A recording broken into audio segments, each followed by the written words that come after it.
ভারত 54 বছরে আমাদের নেওয়া অস্ত্র, গোলাবারুদ, গাড়ি ঘোড়ার কিছুই ফেরত দেয়নি, এমনকি গুলির একটা খোসাও আমাদেরকে ফেরত দেয়নি।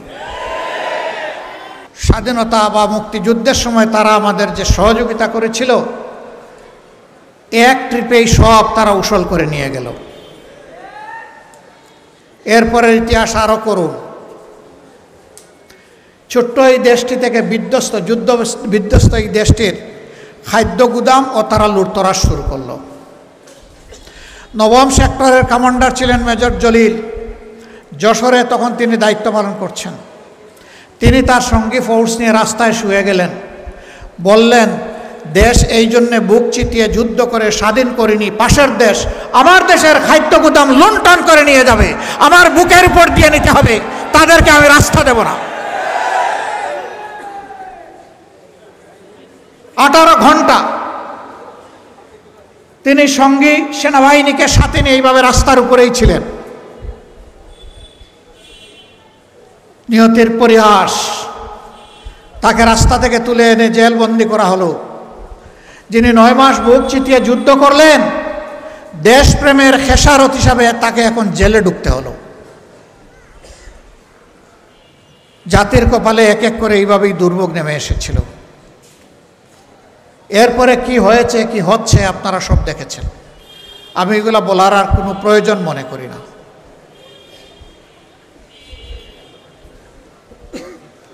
শেখ মুজিবুর রহমান সাহেব বিপুল জনপ্রিয়তা নিয়ে 1972-এর 10 জানুয়ারি দেশে ফিরেছিলেন। ক্ষমতাবার হাতে নিলেন, দেশ শাসন শুরু করলেন। কিন্তু 4টা বৎসরও তিনি শাসন করতে পারলেন না। তার দলের লোকেরা অপরাধে এতটাই জড়িয়ে গেল, তিনি তার লোকদের দিকে লক্ষ্য করে বলেছিলেন, স্বাধীন হলে সকল দেশের নেতারা পায় সোনার খনি, আমি পেয়েছি চুরের খনি। আক্ষেপ করে বলেছিলেন, কারে দিয়ে দেশ গড়ব, ডাইনে তাকাই, বামে তাকাই, সামনে তাকাই, পিছনে তাকাই, সব দিকে শুধু চুরের চেহারা দেখতে পাই। তার মনের কষ্ট থেকে এই কথাগুলো সেদিন তিনি বলেছিলেন। কিন্তু শেষ পর্যন্ত ব্যাংক ডাকাতি থেকে শুরু করে, সোনার দোকান লুটতরাজ ডাকাতি থেকে শুরু করে কোনো কিছু ওই আমলে বাদ পড়েনি। অসংখ্য মানুষকে বিনা বিচারে করা হয়েছে। রক্ষী বাহিনী নামের একটা রাক্ষস বাহিনী তৈরি করে বহু মায়ের বুক খালি করা হয়েছে।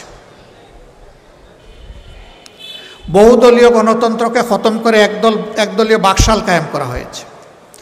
4টা পত্রিকা ছাড়া সকল পত্রিকা বন্ধ করে দেওয়া হয়েছে। সেই 4 পত্রিকা আবার রাষ্ট্রীয় মালিকানায় নেওয়া হয়েছে। এইভাবে জনগণের কণ্ঠকে স্তব্ধ করে দেওয়া হয়েছিল। কিন্তু আসমান যখন কথা বলে, জমিনের মুখ তখন খুলে যায়। দুঃখজনকভাবে প্রায় সপরিবারে তাকে দুনিয়া থেকে বিদায় নিতে হয়েছে। জনগণ আশা করেছিল এর থেকে আওয়ামী লীগ শিক্ষা নেবে, কিন্তু না। পরবর্তীতে তাদের 2বারের শাসন প্রমাণ করেছে তারা কোনো শিক্ষা গ্রহণ করেন নাই।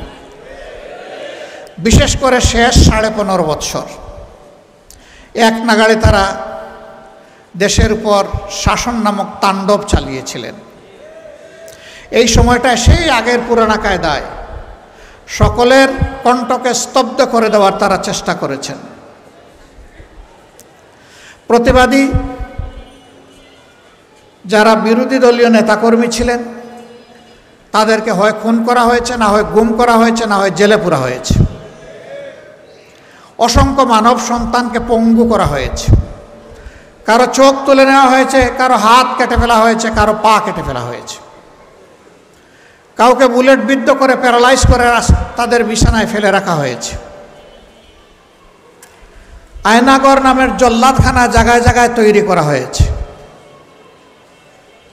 এইভাবে দেশটাকে অপরাধের স্বর্গরাজ্যে পরিণত করা হয়েছিল।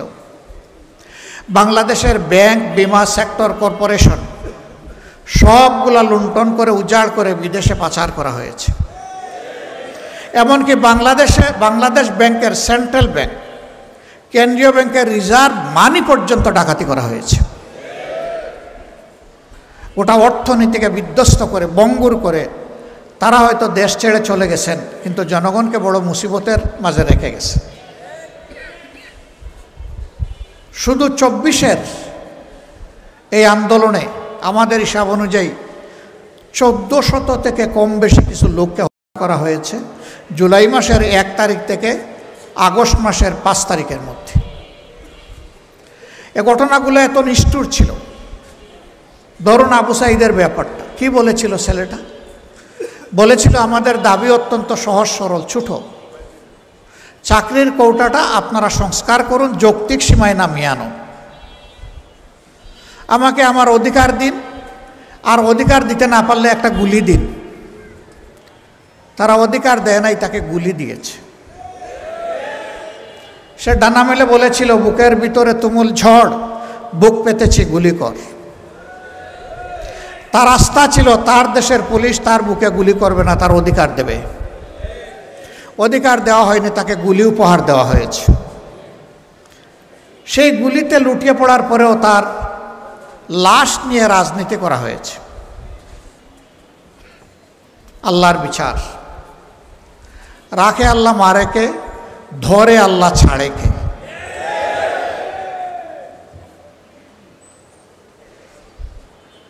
বন বাড়তে বাড়তে একসময় পুড়ে, এরপরে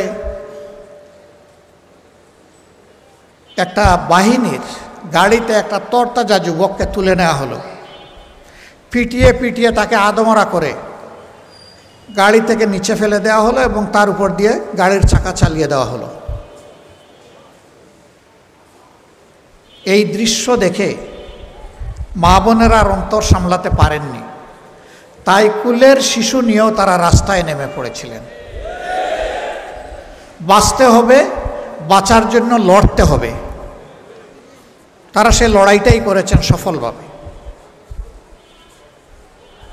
আশুলিয়ায় তরতাজা মানুষগুলোকে পিটিয়ে পিটিয়ে আদামরা করে ট্রাকে ছুঁড়ে মারা হলো, পেট্রোল ছিটানো হলো, জিতা মানুষকে আগুন দিয়ে পুড়িয়ে মারা হলো।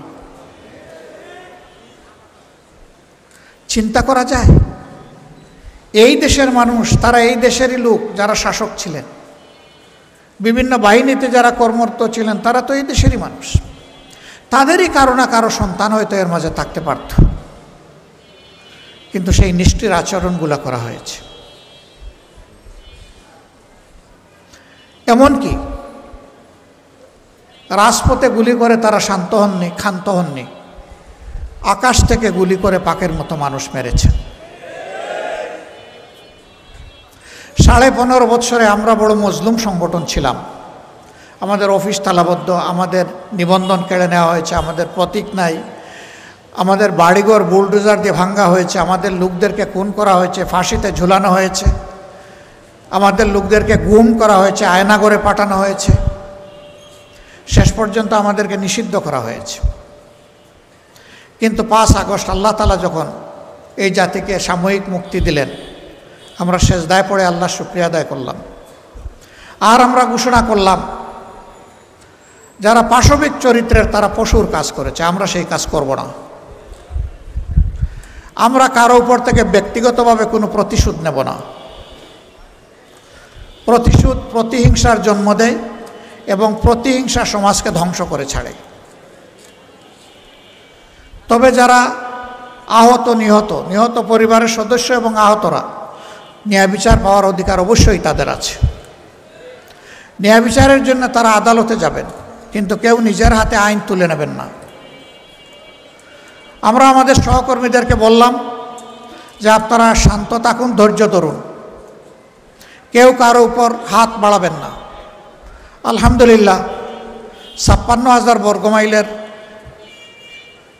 18 কোটি মানুষের এই দেশে আমাদের লক্ষ লক্ষ কোটি কোটি সহকর্মী আমাদের এই আহ্বানে সাড়া দিয়েছে। প্রমাণ করেছে আওয়ামী লীগ দায়িত্ব জ্ঞানহীন, নিষ্ঠুর, পাষাণ হলেও আল্লাহ তাআলা আমাদেরকে বিবেক দিয়েছেন, আমরা দায়িত্ব জ্ঞানহীন হতে পারি না। সেই সময়টা আমরা আশঙ্কা করলাম একদল মতলববাজ এখন সুযোগ সন্ধানী হয়ে মাঠে ঝাঁপিয়ে পড়তে পারে।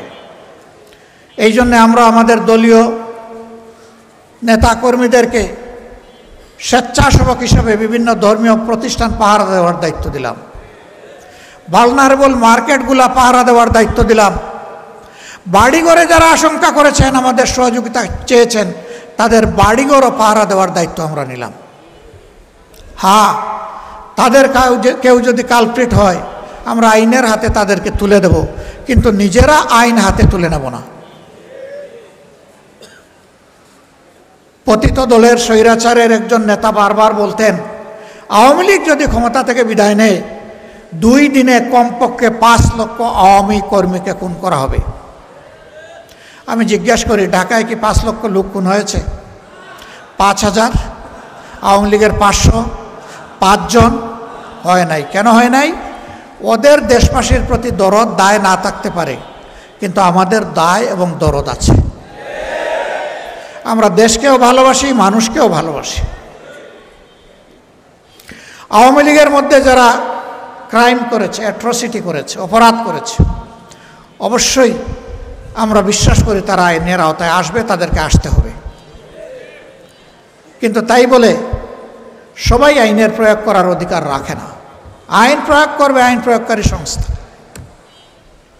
বিচার বিভাগ তার দায়িত্ব পালন করবে।